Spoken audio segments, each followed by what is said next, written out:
लेकर के निकला था तो आपने उसका हाथ तोड़ क्यों नहीं दिया? वाह। जब नौजवान ने पहली बार तुम्हें गाली या डायन या जो भी अनाप शनाप लफ्ज कहे थे, उस वक्त तुमने उसके थप्पड़ क्यों नहीं मारा?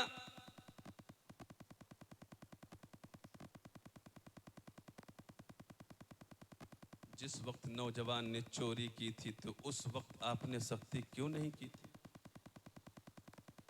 जिस वक्त वही नौजवान जो तुम्हारा बच्चा था, जब पहली मर्तबा गाली दी थी तो तुमने उसको समझाया क्यों नहीं? क्यों बेलगाम हाथियों और जानवरों की तरह छोड़ दिया? छोड़ा तुमने, भुगत रहे सब। बच्चा आपका परेशान हो रहा है, पूरा घर, पूरी गली के लोग, पूरे मोहल्ले के लोग। बच्चा तुम्हारा बिगाड़ा तुमने, बिगड़ा वो, उसका असर उस पर और उसके घर वालों तक नहीं, बल्कि आज जो हमारी नस्ल आने वाली है, पैदा होने वाली, पैदा हो रही है, उसके ऊपर भी पड़ रहा है और पड़ेगा। क्योंकि जब वो अपने बड़े के हाथों में पत्ते देखेगा तो जब वो बड़ा होगा तो फिर वो दुकान से वही डुप्लीकेट फिल्मी एक्टर्स वाले पत्ते खरीद करके झूठ मूठ खेलेगा। फिर कल को जो है वो दरख्तों के पत्ते खेलेगा। और जब वो बड़ा होगा और उसकी जेब में 10 की नोट आएगी, तब फिर वो गद्दी फेंटते हुए नजर आएगा। और उस वक्त बात निकल चुकी होगी, उस वक्त आपका बच्चा निकल चुका होगा आपकी गिरफ्त से। उस वक्त आपके पास सिवाय अफसोस के आंसू बहाने के और कुछ नहीं होगा। जैसा कि आज के दौर में भी कुछ माँ बाप हैं, सिर्फ ये कह करके अफसोस कर देते हैं, क्या बताएं हमारा बच्चा खराब निकल गया है। हक है, बहुत अच्छे तकरीर। किसी ने कहा था हुजूर हमारे यहाँ बरकत नहीं होती। हुजूर ने फरमाया था, गालिबन गौसुल आजम ने, दरवाजे पर पर्दा है? कहा नहीं। क्या घर में कोई नापाक रहता है? कहा हुजूर अक्सर लोग तो पाक रहते, हो सकता है कोई नापाक। सरकार ने फरमाया दो चीज़ें लाजिम कर लो, घर के अंदर कोई नापाक ना रहे और दरवाजे के ऊपर पर्दा डाल दो, अल्लाह रब्बुल इज़्ज़त खैर व बरकत के दरवाजे खोल देगा। बेशक, सुभान अल्लाह। अब खैर व बरकत का मामला आ गया तो मैं एक बात और बता दूं, लेकिन मैं चलूंगा फिर पत्तों की तरफ। हजरत, हमारे महल्ले का नौजवान अपना कीमती वक्त ताश में गुजार रहा है। और कभी कभी मैं देखता हूँ कि अब तो आया हूँ मैं रमज़ान के बाद से, अब पहले एक मरतबा मैं रहा और मैं एक तरफ से गुजर गया तो मुझे कई मोटरसाइकिलें दिखी और कई झुंड दिखे। और वो नौजवान, अल्लाह अकबर, एक सलाहुद्दीन अय्यूबी था। क्या बात। एक सलाहुद्दीन अय्यूबी, वो भी तो मुसलमान था, वो भी हमारे नौजवान की तरह मुसलमान था। और उसको भी एक मुसलमान खातून ने जन्म दिया था।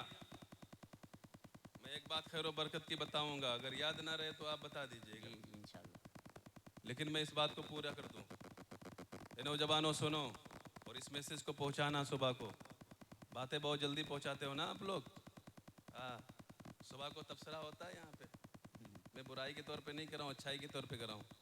शाम को किसने पढ़ा, किसने क्या, किसने हाथ चलाए, किसने क्या किया, ये सब सुबह तबसरा होता है यहाँ पे नौजवानों के दरमियान। लेकिन ये सब करने के बजाय इस बात पर फोकस करना कि फुला साहब ने क्या नसीहत की, फुला साहब ने क्या कहा, हक है, फुला साहब ने कौन सी हदीस सुनाई, फुला साहब ने कौन सी नात सुनाई। सलाहुद्दीन अय्यूबी, अभी मैंने जवाब दिया, क्या कहा था कि माँ बाप भी कहीं ना कहीं इसके जिम्मेदार हैं।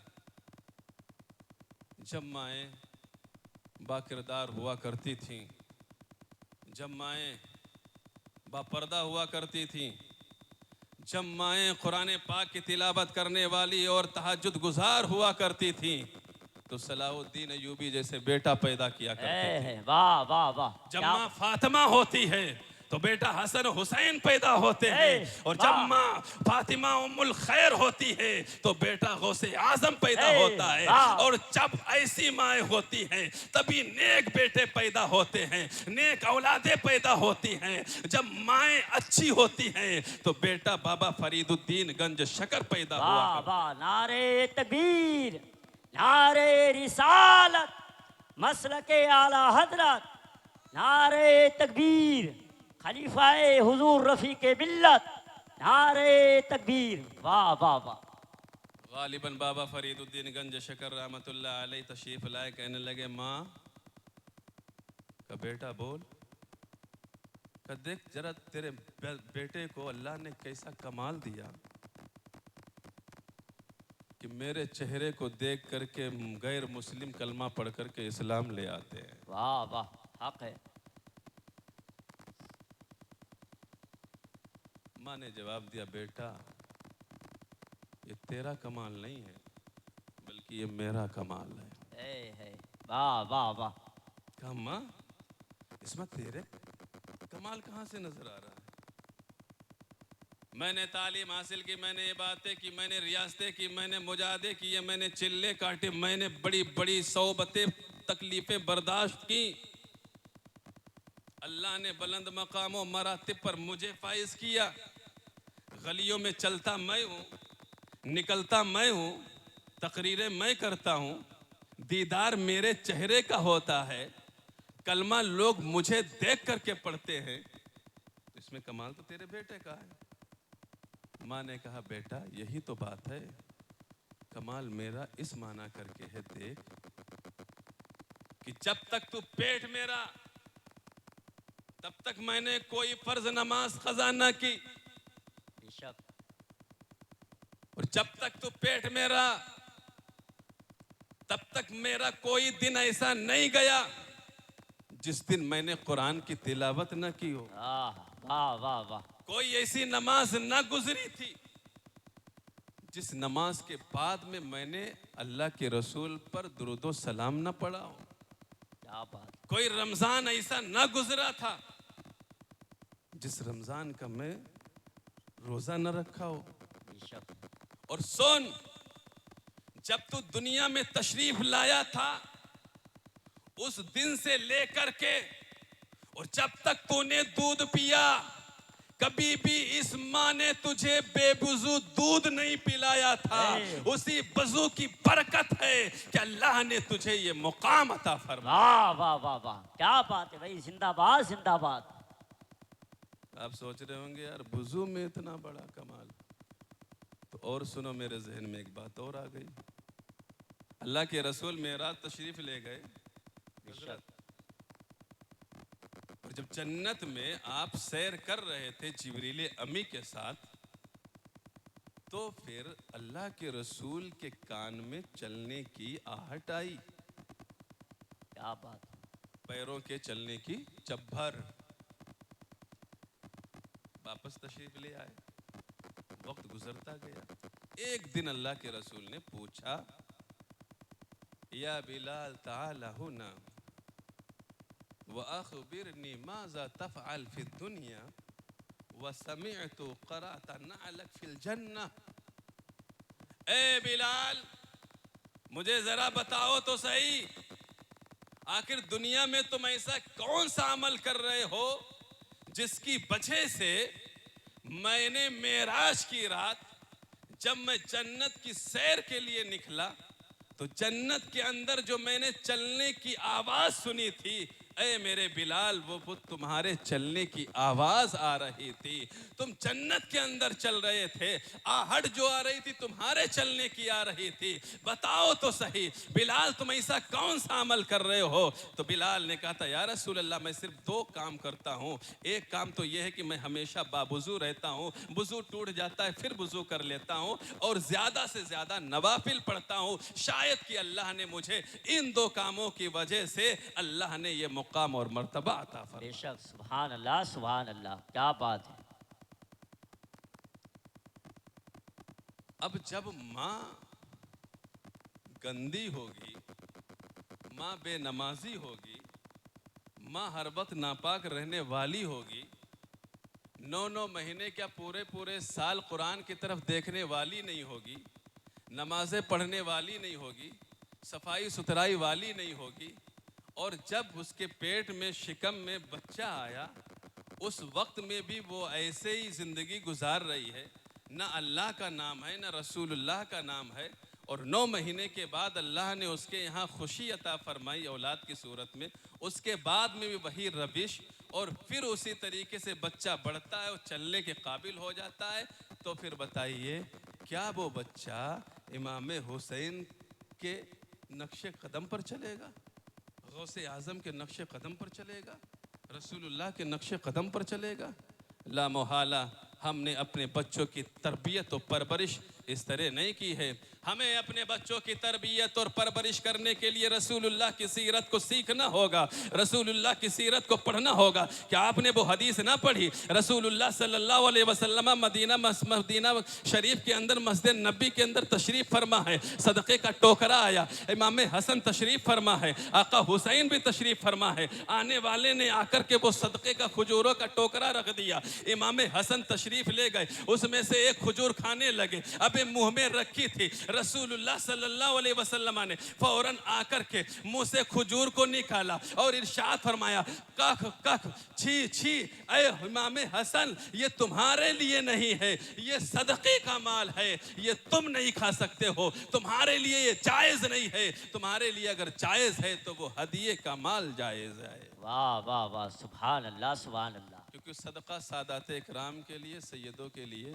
ज़कात है, सदक़ात व फितरात ये जायज़ नहीं है, ये उनके लिए खाना जायज़ नहीं है। अल्लाह के रसूल ने मना फरमा दिया, जबकि इमाम हसन हुसैन को अल्लाह के रसूल कितना प्यार करते थे, बहुत ज़्यादा प्यार करते थे, इतना प्यार करते थे कि सजदे लंबे कर दिया करते थे, खुतबा पढ़ना छोड़ देते थे और आकर के उठा लेते थे।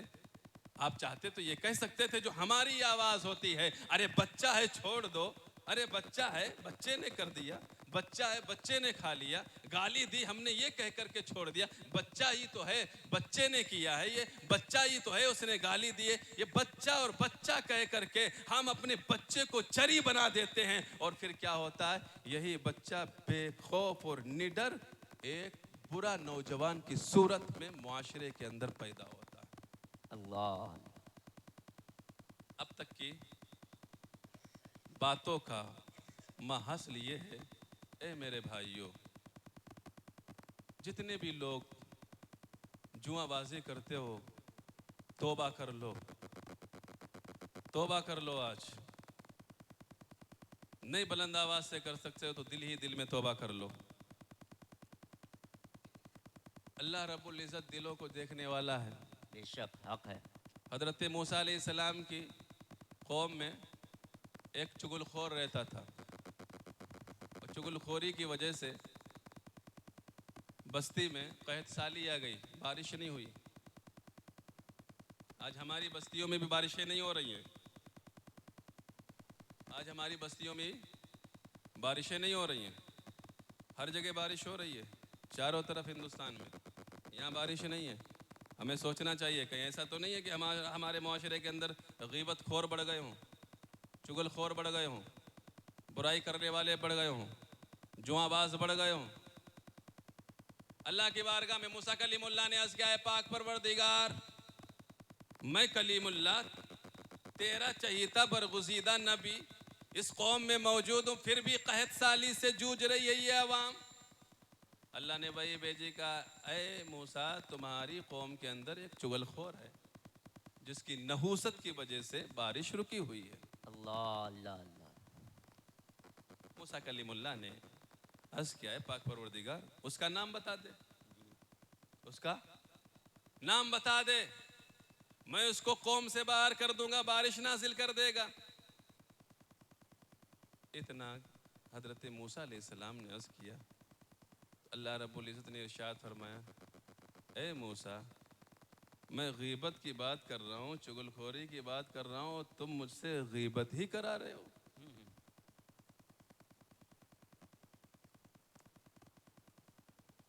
ए मूसा ये तो गीबत है, अल्लाह रब्बुल इज़्ज़त ने इरशाद फरमाया, ए मूसा, उस बंदे ने अपने दिल ही दिल में तौबा कर ली है, मैंने उसे माफ़ कर दिया है, अब तेरी कौम के ऊपर बारिश का नुज़ूल होगा। इतना इधर सरगोशी हुई ही थी कि अल्लाह रब्बुल इज़्ज़त ने फ़ौरन बारिश को नाजिल फरमा दिया। पता ये चला कि अगर मुआशरे के अंदर, महल्ले के अंदर, कौम के अंदर, बस्ती के अंदर, अभी एक दिन पहले मैं बैठा बातें कर रहा था कि इस बस्ती के अंदर 4 साल 5 साल से पहले को अगर हम देखते हैं तो इतनी मौतें नहीं हुई थी, इतनी बीमारियां नहीं हुई थी, इतना लोग परेशान नहीं हुए थे जितना कि इन 5-6 सालों के अंदर आप शुरू से लेकर के आखिर तक देख सकते हैं। एक से एक शख्सियतें यहाँ से चली गई, एक से एक घर के अंदर बीमारियां पैदा हो रही हैं, घर के घर उजड़ गए, घर के घर तबाह बर्बाद हो रहे हैं, परेशान हो रहे हैं, सुकून चला गया, ईमान के अंदर जो है वो बेचैनी और बेईमानी पैदा हो गई है। आखिर बचे क्या है? बचे मेरे दोस्तों, मेरे भाइयों, यही है सो कि एक बात है कि हमारा मुआशरा गलत रास्ते पर चल पड़ा है, हमारा नौजवान गलत रास्ते पर चल पड़ा है। इस महल्ले के अंदर बिलखुसूस हसद का मामला ज़्यादा फैल गया है। इस महल्ले के अंदर बहुत ज़्यादा जो है आपस में गीबत खोरी का मामला ज़्यादा चलने लगा है, एक दूसरे को परेशान करने का मामला ज़्यादा हो गया है, नमाज़ों को ज़्यादा छोड़ने का मामला हो गया है, झूठ वगैरह ये ज़्यादा फैलाने का मामला हो गया है, एक दूसरे को परेशान करने की आदत बना लिया गया है। और हमारा नौजवान उससे जो है जो अच्छी बातें हो सकती है उन सारी बातों को उसने छोड़ दिया है, गलत रास्ते पर चल पड़ा है। चोरियां हमारा नौजवान कर रहा है, मुझे मैक पर कहते हुए शर्म आ रही है, चोरियां हमारे नौजवान कर रहे हैं, सिटियाबाजी हमारे नौजवान कर रहे हैं। आज घरों के अंदर जरा माहौल तो देखो, आज हमारी बच्चियां सुरक्षा नहीं है, हमारी बच्चियां सेफ नहीं है, एक घर का बच्चा दूसरे घर की बच्ची पे गलत नजर डाल रहा है। आखिर ऐसा क्यों है? कैसी हमने परवरिश की है? हमने अपने बच्चों को ना संभाला, हमने अपने बच्चों की तरबियत कैसे की है, हमने अपने बच्चों की परवरिश कैसे की है? ऐसी परवरिश बच्चों की नहीं होती है जैसे हमारा मुआशरा कर रहा है। अगर हमने अपने बच्चों की परवरिश की होती तो हमारा बच्चा जब रास्ते पर चलता तो अपनी नजरों को ना उठाता, हमारा बच्चा जब गलत मनाजिर की तरफ जाता तो गलत मनाजिर को ना देखता, हमारा बच्चा अगर सही रास्ते पर चलता होता, उसको सही रास्ते पर हमने डाला होता तो उससे किसी के घर को तकलीफ ना पहुंचती, किसी के घर की इज्जत को ना उछाला जाता।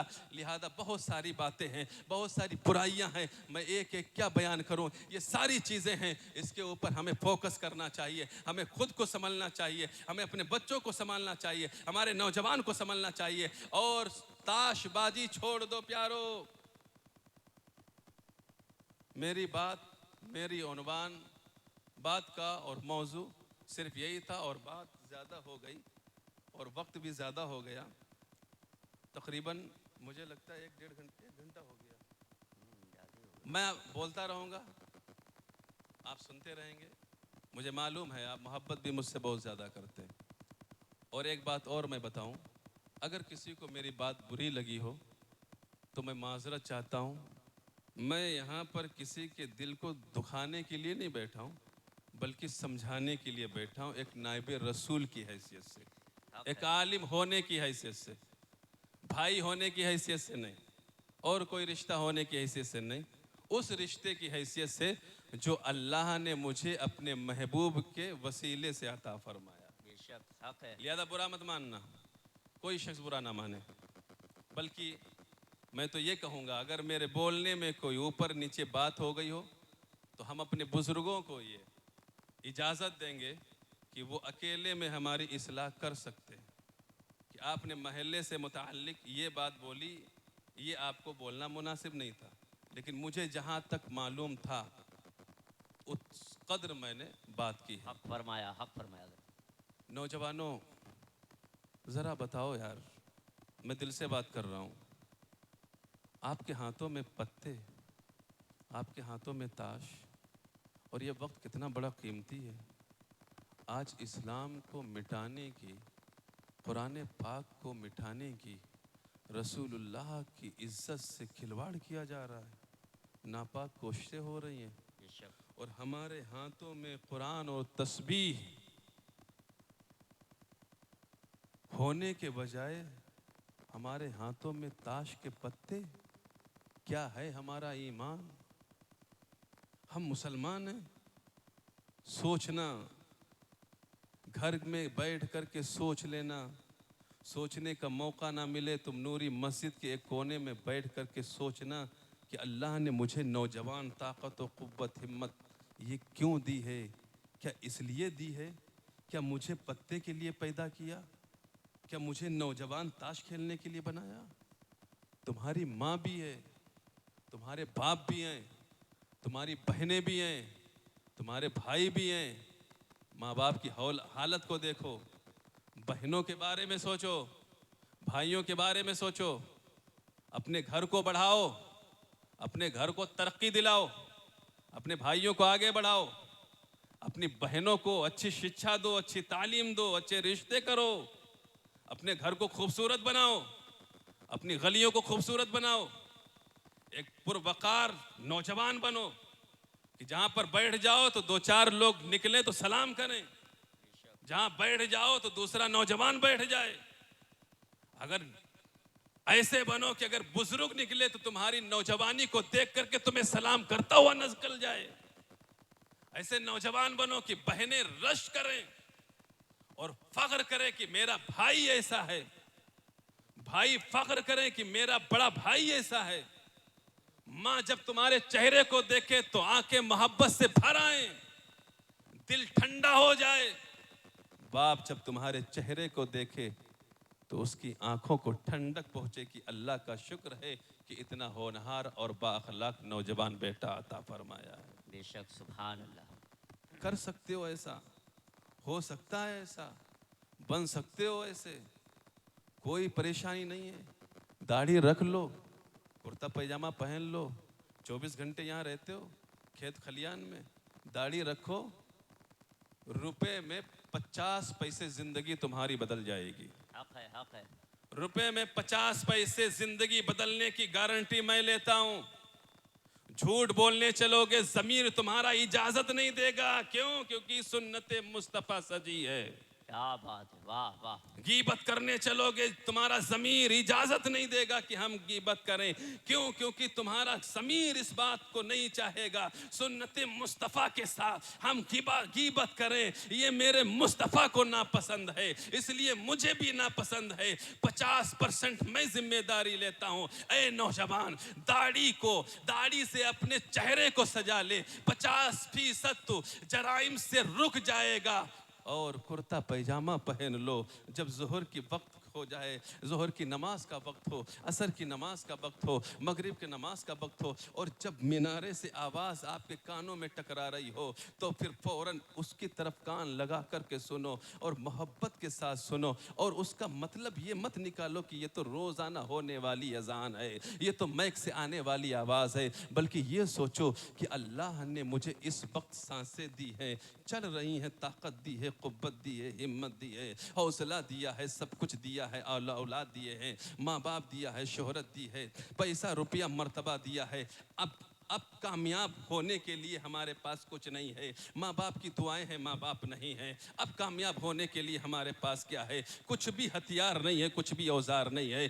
कुरान अल्लाह रब्बुल इज़्ज़त के घर से 5 वक्त 24 घंटे जब मनादी निदा देता है, हय्या लस्सला हय्या लल फलाह। मालूम है तुम्हें इसका मतलब क्या है? इसका मतलब जिस दिन समझ जाओगे उस दिन तुम नमाज नहीं छोड़ोगे, अजान को गौर से पढ़ोगे। और हर शख्स ये चाहता है कि हम कामयाब हो जाएं, हम बामुराद हो जाएं, हमारा रोजगार चलने लगे, हमें जो है तरफ से तरक्की मिलने लगे, हमारा नसीबा उरूज पर पहुंच जाए, हम मुकद्दर वाले हो जाएं। तो सुनो, अजान जब होती है तो अल्लाह अकबर के बाद अशहदु अल्ला इलाहा इल्लल्लाह, अशहदु अन्ना मुहम्मद रसूलुल्लाह, और मुअज्जिन जब पहुंचता हय्या अला सलाह और हय्या अल फलाह, तो इसका मतलब ये है, मुअज्जिन कहता है अल्लाह के हुक्म पर, ऐ लोगो, ऐ दुनिया में बसने वाले इंसानों, अपने अपने कामों में लगे रहने वालों, अब अपने अपने कामों में लगने का वक्त नहीं है, सोने का वक्त नहीं है, दुनिया के कामों में लगने का वक्त नहीं है, बल्कि अपनी जिंदगी को कामयाब बनाने का वक्त है, अपने को उठाने का वक्त है। आओ कामयाबी की तरफ, आओ कामरानी की तरफ। तुम कामयाबी चाहते हो, खेतों में रह करके कामयाबी ना मिलेगी। तुम कामरानी चाहते हो, तुम जो है कारखानों में रह करके कामयाबी ना मिलेगी। तुम कामयाबी चाहते हो, मदरसे में रह करके कामयाबी ना मिलेगी। बल्कि इस वक्त कामयाबी अगर तुम चाह रहे हो, अपनी जिंदगी को कामयाब बनाना चाह रहे हो, अपने बच्चों को कामयाब बनाना चाह रहे हो, अपने मुआशरे को कामयाब बनाना चाह रहे हो, अपने तिजारत को बुलंद करना चाह रहे हो, अपने को तरक्की दिलाना चाह रहे हो, तो अल्लाह की बारगाह में आ जाओ। जो कामयाबी तुम्हें यहां से मिलेगी वो दुनिया के किसी और जगह से नहीं मिल सकती है। वाह वाह, सुभान अल्लाह, हक है। कामयाब होने के लिए सदाएं लगाई जा रही हैं, और मुसलमान है कि कामयाब होने के लिए उस जगह नहीं जाने के लिए तैयार है। लिहाजा अच्छे नौजवान बनो, बाहया नौजवान बनो, बाशऊर नौजवान बनो। माँ बाप को तकलीफ मत दो, घर वालों को परेशान मत करो, मुआशरे को मत बिगाड़ो, दूसरे के घरों पर नजरें मत डालो। अल्लाह के रसूल सल्लल्लाहु अलैहि वसल्लम की तालीम को सीखो, इस्लाम को सीखो। तुम तरक्की करोगे, मुआशरा तरक्की करेगा। तुम सुकून से रहोगे, मुआशरा सुकून के साथ में रहेगा। बेशक। तुम इज्जत के साथ में रहोगे, मुआशरा इज्जत के साथ में रहेगा। मैं तो सोचने पर मजबूर हूँ कि या अल्लाह, जितना इल्म है इस बस्ती में उतनी ज्यादा खुराफात होती जा रही है। जितनी इस बस्ती को तरक्की मिलनी चाहिए उतनी ज्यादा तनज़्ज़ुली मिल रही है। जितने इस बस्ती के घर घर के अंदर से अफराद पढ़ करके निकलने चाहिए उतने ज्यादा इस बस्ती के बच्चे शरीर हो रहे हैं। इस बस्ती के नौजवान गलत रास्ते पर चल रहे हैं। ए लोगों, चलते चलते बस नसीहत के तौर पे दो बातें मैं आपको दे करके जा रहा हूँ। बातें बहुत कुछ है, वक्त ज़्यादा हो गया। वो दो बातें ये हैं, 5 वक्त की नमाज पढ़ो और अपने बच्चों को दीनी और इस्लामी तालीम दिलाओ। पूरी तकरीर सुनने सुनी, रखो ठीक है, ना रखो ठीक है, कम से कम ये 2 बातें रख लो। 5 वक्त की नमाज पढ़ सकते हो यार। आंख लग गई, नींद आ गई, वो अलग बात है। आका हुसैन ने उस वक्त नमाज नहीं छोड़ी थी जिस वक्त की 72 से कहीं ज़्यादा ज़ख्म लग गए थे। उस वक्त भी नमाज ना छोड़ी थी जिस वक्त की अली असगर आपके हाथों पर दम तोड़ चुका था। आका हुसैन से कहीं ज़्यादा हमारे साथ परेशानियां हैं।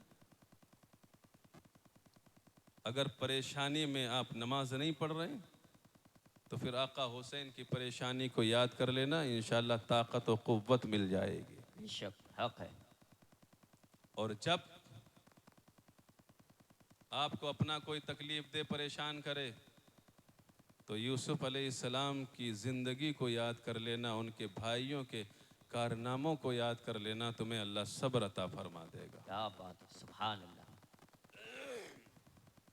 व तुइज़्ज़ु मन तशा व तुज़िल्लु मन तशा बियदिकल खैर इन्नका अला कुल्लि शैइन क़दीर। ए लोगों, अपने काम से काम रखो यार, अपना काम करो। दूसरे को मत देखो कि दूसरा क्या कर रहा है, दूसरे के घर में क्या हो रहा है ये मत देखो। हाँ, मदद के लिए ज़रूर आप जा सकते हैं, मैं इस माना करके कह रहा हूँ कि दूसरे का घर बन रहा है तो ये मत देखो कि क्यों बन रहा है, कैसे बन रहा है, इसको नहीं बनना चाहिए, ऐसा मत सोचो। मैं इस बस्ती का ज़रूर पैदा हुआ हूँ, इस बस्ती में बचपना मेरा गुजरा, सारा सब कुछ गुजरा, लेकिन अब मुझे, मैं दिली बात बता रहा हूँ कि कुछ ऐसे हालात हो गए हैं, कुछ ऐसी चीज़ें हो गई हैं कि मैं ये सब कहने पर आज मजबूर हुआ हूँ। मुझे हालात ने मजबूर किया है। एक दूसरे की टांग खींचना, एक दूसरे की बुराई करना, एक दूसरे को नीचा दिखाना, एक दूसरे से जलना, एक दूसरे से हसद करना, एक दूसरे के पास ना बैठना, एक दूसरे से नफरत करना, ये इस्लाम नहीं सिखाता है। इस्लाम ने हमें दर्श दिया है कि जब जब मुसलमान से मिलो तब तब मुस्कुरा कर के मिलो, सलाम करो। अल्लाह रब्बुल इज्जत तुम्हें सलाम का भी सवाब अता फरमाएगा, तुम्हें मुस्कुराने का भी सवाब अता फरमाएगा। और हो सके तो फिर सीने से सीना मिल लिया करना, मुसाफा मुआनका कर लिया मिलना। जब तुम एक सीना दूसरे सीने से मिलाते हो और जब ये जुदा होता है, अल्लाह दोनों मुसलमान भाई की बख्शिश और मगफिरत फरमाता है। वाह वाह वाह वाह, क्या बात है, जिंदाबाद जिंदाबाद, हक फरमाया। यार नफरतों ने मुसलमानों का मुसलमानों ही के मुआशरे में रहना दुश्वार कर दिया, ऐसा मुआशरा हो गया।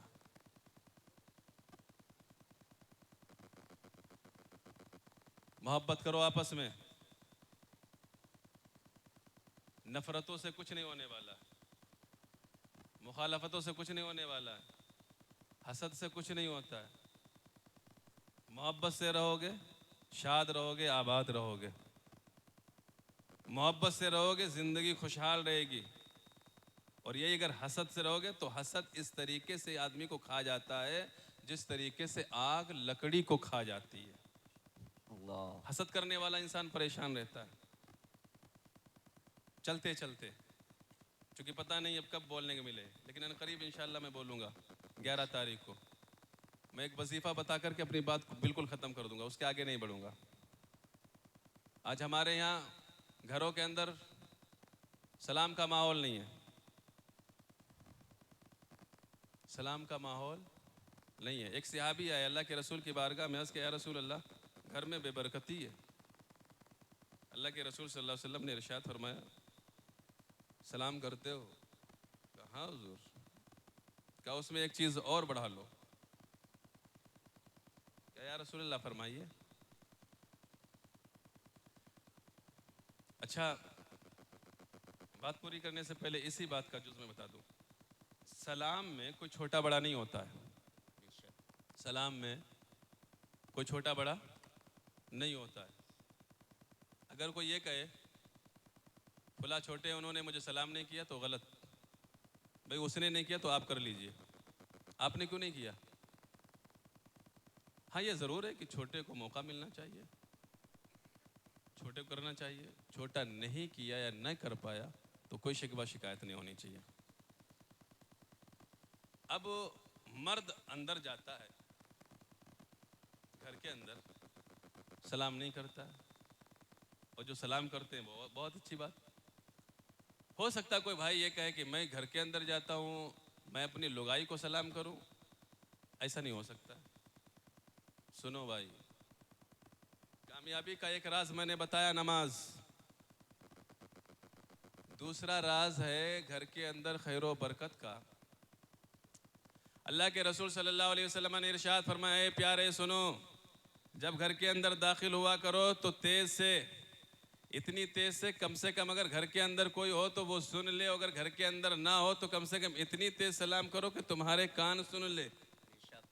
अस्सलामु अलैकुम व रहमतुल्लाह, या अस्सलामु अलैकुम। और सलाम करने के बाद में एक बार बिस्मिल्लाहिर रहमानिर रहीम, कुल हुवल्लाहु अहद अल्लाहु समद लम यलिद व लम यूलद व लम यकुल लहू कुफुवन अहद पढ़ लिया करो। सहाबी रसूल ने अर्ज़ किया, रसूल है तो छोटा सा है, सलाम तो हम करते हैं, अलहम्दु शरीफ पढ़ लिया कर, कुल वल्लाह शरीफ पढ़ लेंगे। सहाबी रसूल ने जब ये अर्ज़ किया, अल्लाह के रसूल ने इरशाद फरमाया, इसको अगर तुम हमेशा करोगे अल्लाह रब्बुल इज़्ज़त तुम्हारे घर के लिए रोज़ी के दरवाजे खोल देगा।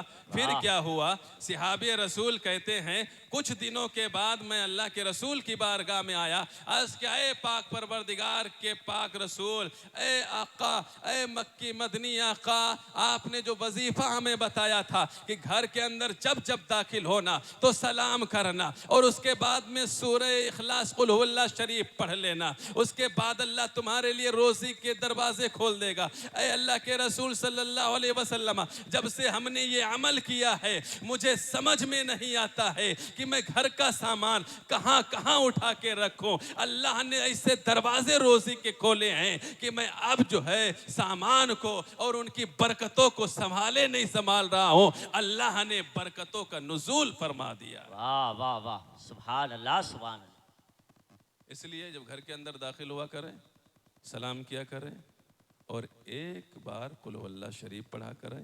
बेशक। और भाइयों कुरान पढ़ो, बहनों कुरान पढ़ो। कुरान दहेज में देने की चीज़ और सजाने की चीज़ और जुज़दान में लपेट करके ऊंचे पे रखने की चीज़ नहीं है, ये मैं नहीं कहूँगा, है लेकिन पढ़ने की चीज़ है। यार मुसलमान कितना दूर चला गया। जो तरक्की का राज अल्लाह रसूल ने हमें हमारे घर के अंदर दिया उससे हम कोसों दूर चले गए। अल्लाह के रसूल सल्लल्लाहु अलैहि वसल्लम की हदीस है, कुरान शरीफ का देखना इबादत, सुनना इबादत, पढ़ना इबादत, पढ़ाना इबादत, देना इबादत, लेना इबादत। एक एक हर्फ के ऊपर 10-10 नेकियां दी जाती, लिखी जाती है। हमारा मुसलमान नहीं पढ़ाए और हमारा बच्चा भी नहीं पढ़ रहा है। अपने बच्चों को पढ़ाओ, अपने बुढ़ापे का लाठी का, अपने बुढ़ापे का सहारा, अपने बुढ़ापे का लाठी बनाओ। ये पैंट शर्ट वाली औलाद, मैं ये नहीं कहता हूँ कि आपके बुढ़ापे का सहारा नहीं बनेगी, बनेगी, लेकिन कब सहारा छोड़ जाए कुछ पता नहीं है। अगर सहारा चाहते हो, बुढ़ापे का सुख चाहते हो और अल्लाह ने आपको औलाद दी है तो ज़रूर एक बेटे को आलिम हाफिज कारी बना दो। मैं हर तकरीर में यहाँ कहता हूँ, हर जगह कहता हूँ। वो अगर नहीं भी करना चाहेगा तो अल्लाह रसूल का खौफ उसके दिल में होगा। अल्लाह और रसूल के खौफ की वजह से बूढ़े होने तक, मौत के बाद में भी वो तुम्हारी खिदमत करता रहेगा। और अगर तुमने जो बोया वही काटोगे, वो वही कटता है। आज जरा मुझे बताओ, जरा कितने लोगों के माँ बाप चलेंगे दुनिया से? कितने लोग जाते हैं कब्रों पे? कितने लोग अपने माँ बाप की कब्रों पर फाता पढ़ने के लिए जाते हैं? और कब जाते हैं? शायद कभी गए होंगे शब बारात में, शब कद्र में। अल्लाह के रसूल ने फरमाया, ए नौजवानों, ए औलादो, अपने माँ बाप की कब्रों पर हर जुमे की नमाज के बाद, हर जुमे के दिन हाजिर हुआ करो, क्योंकि वो तुम्हारा इंतज़ार करती हैं, तुम्हें देख कर के खुश होती है। वाह वाह, सुभान अल्लाह। कब गए हो? ज़रा सोचो कि हम कब अपने अब्बा की कब्र पे गए, कब अपनी अम्मा की कब्र पे गए हैं। अगर आज आप नहीं जा रहे हो तो कल आपकी भी कब्र पर कोई नहीं जाएगा। इसलिए इस्लाम सीखो, इस्लाम में आगे बढ़ो, नमाज़ें पढ़ो, नमाज़ें पढ़वाओ, बच्चों को दीनी तालीम दो और दिलाओ। और ये खतने की तकरीब रखी गई। वालिद साहब ने कहा था हमारे कि खतना के बारे में बताना कब से शुरू हुआ। अब मैं हर चीज़ बताता, लेकिन वक्त चूँकि बहुत ज़्यादा हो गया, अब उनकी बात मैं रख लेता हूँ। खतने की शुरुआत हज़रत इब्राहीम अलैहिस्सलाम से हुई और हज़रत इब्राहीम अलैहिस्सलाम ने एक रिवायत के मुताबिक 80 साल में, एक रिवायत के मुताबिक 120 साल में खुद से किया था। और 5 चीज़ें फितरत इंसान से हैं। एक जो है नाक के नीचे के बाल बनाना, बगल के बाल बनाना, नाखून तराशना और मूछें काटना। ये चीज़ें फितरत से हैं। लेकिन इसमें भी मुसलमान, मैं देख रहा हूँ कि कुछ लोगों के नाखून हो जाते हैं 40 दिनों से बड़े, बल्कि 2-2, 3-3 महीना। ये छोटी छोटी बातें हैं, इन्हें सीखो भाई। हम मुसलमान हैं, हमारे पास दुनिया का सबसे प्यारा और अच्छा मज़हब है, इन्न दीन इंदल्लाहिल इस्लाम। बेशक। सबसे ज़्यादा पसंदीदा दीन कौन सा है अल्लाह को? इस्लाम। इसके अंदर ये भी बताया गया कि नाखून कहाँ से काटो, कैसे काटो, कब काटो। नाखूनों के अंदर जरासीम हो जाते हैं और हम खाना खाते हैं और वो जरासीम हमारे खाने के थ्रू हमारे पेट में जाते हैं, बीमारियां पैदा होती हैं। मुसलमान नाखून नहीं काटता है। नाखून काटें ये सुन्नत अंबिया से है। पैरों के भी काटें, हाथों के भी काटें। 40 दिन से ज़्यादा मत रखें। 40 दिन से रखना मकरूह तहरीमी है, और आपके हाथ का पानी और कोई भी चीज़ लेना और खाना पीना ये जायज़ नहीं है।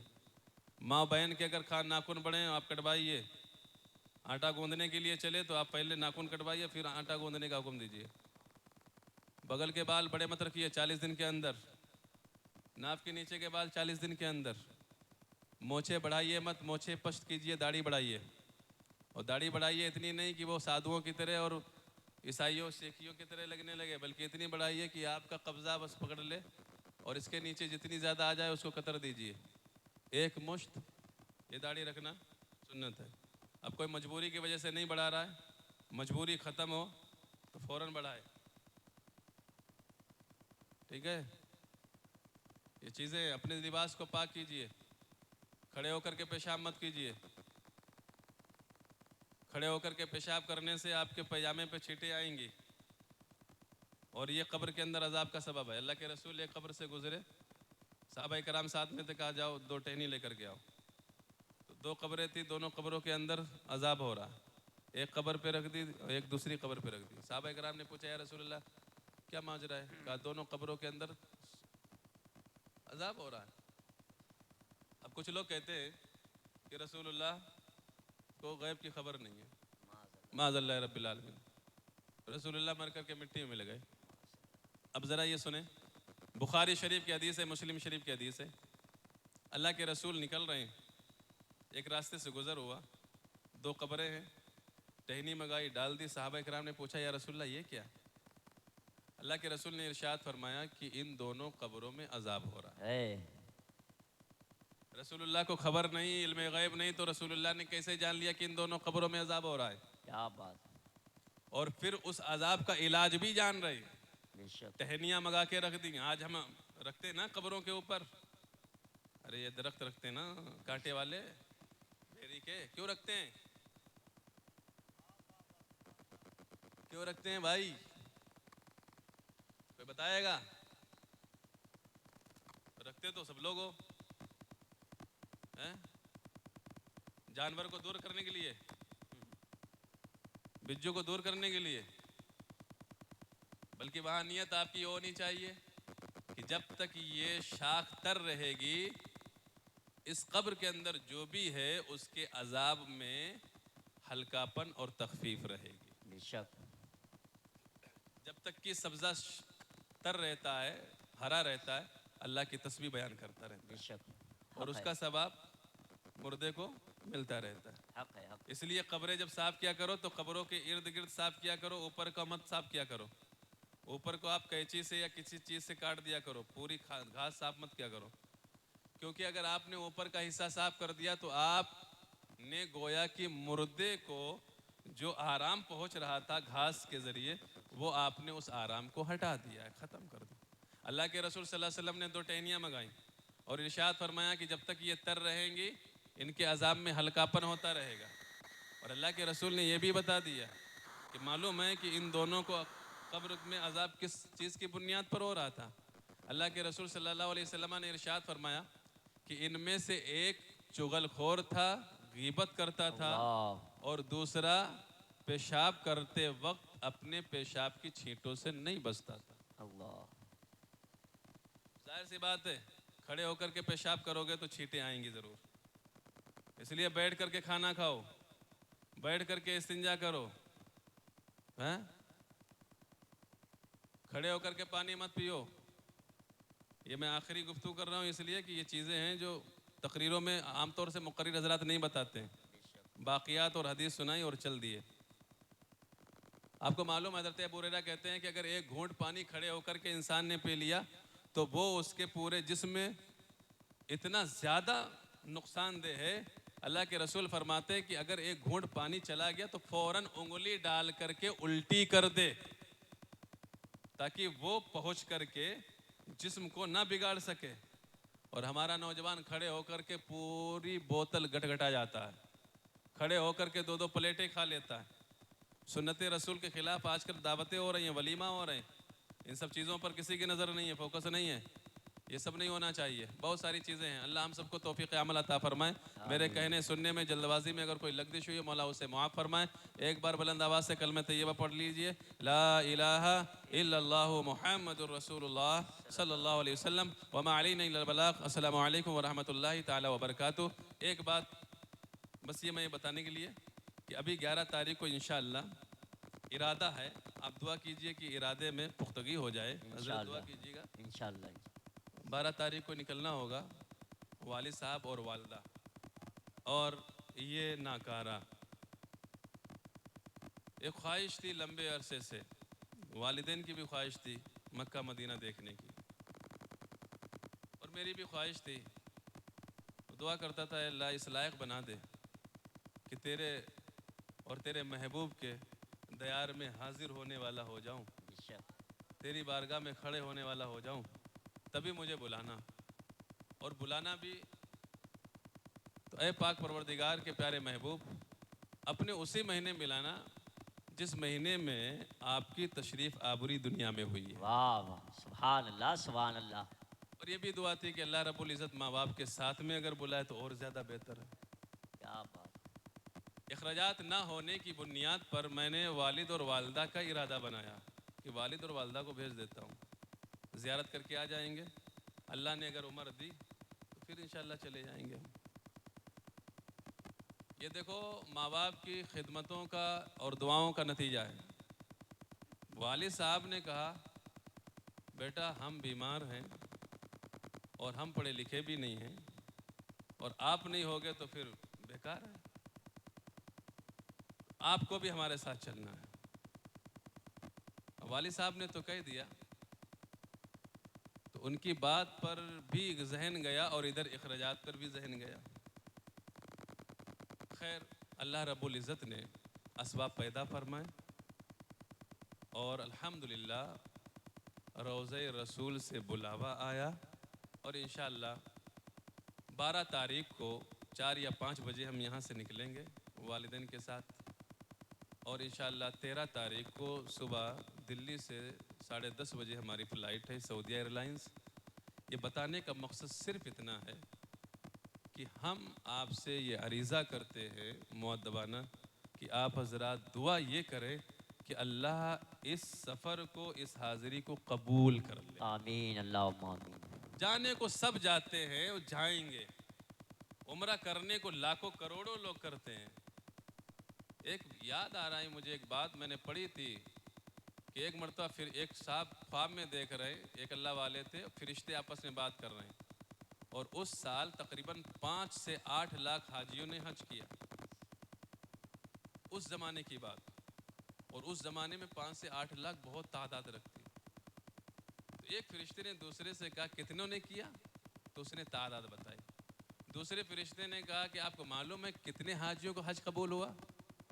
तो उसने जवाब दिया, दूसरे फरिश्ते ने, कि इतने लाखों के हिसाब से हाजियों ने हज किया लेकिन किसी का भी हज कबूल नहीं हुआ। अब ये बुजुर्ग ख्वाब में देख रहे हैं, दोनों फरिश्ते बात कर रहे हैं। तो फिर एक फरिश्ते ने जवाब दिया, ताज्जुब के, किसी का भी हज कबूल नहीं हुआ। इतने सारे लोग आए, इतना पैसा खर्च किया, इतना कीमती वक्त खर्च किया, इतनी मेहनतें उठाई, न जाने दुनिया के किस किस कोने से आकर के हरम पाक पे आकर के तवाफ़ करता है। तो उसने जवाब दिया, एक दूसरे फरिश्ते ने कहा, हज अल्लाह ने उनकी जानिब से किसी का कबूल नहीं किया, लेकिन एक बंदे खुदा ऐसा था जिसके वसीले से अल्लाह ने इस साल के तमाम हाजियों के हज को कबूल फरमाया। वाह वाह वाह, सुभान अल्लाह सुभान। अब वो बंदा कैसा था, कब था, वो कभी फिर बयान करेंगे, बात लंबी होती जा रही है। तो बस मैं आपसे गुजारिश कर रहा हूँ कि आप दुआ कीजिएगा, और मैं ये दुआ करता हूँ अल्लाह रब्बुल इज़्ज़त आप सब लोगों को, सब लोगों के माँ बाप के साथ में उम्रा और हज करने की तौफीक अता फरमाए। आमीन अल्लाहुम्मा आमीन। वालिद साहब ने एक दूसरी बात कही थी कि ये जुलूस कहाँ से निकला, कुरान और हदीस और सीरत में आपको बयान करना है अगर वक्त मिले तो। इंशाअल्लाह अज़ीज़ 11 तारीख को जो प्रोग्राम होगा हमारे यहाँ, छोटा सा रखने का इरादा है, तो उसमें हम बयान करेंगे, और उसमें इंशाअल्लाह यूसुफ़ और हज़रत याक़ूब अलैहिस्सलाम का भी जिक्र आएगा और उन्हीं के मुलाकात और जो कमीज़ चली थी किनान मिस्र से और उसके ज़रिए बिनाई आई और जो बाप बेटे का 40 साल के बाद मिलन हुआ और क्या सिचुएशन थी, क्या हालत थी, और उस वक्त जब मिले थे तो क्या समा था आसमानों में, वो इंशाअल्लाह बयान करूँगा। सुनने के लिए तशरीफ़ लाइए। वमा अलैना इल्लल बलाग। अस्सलामु अलैकुम।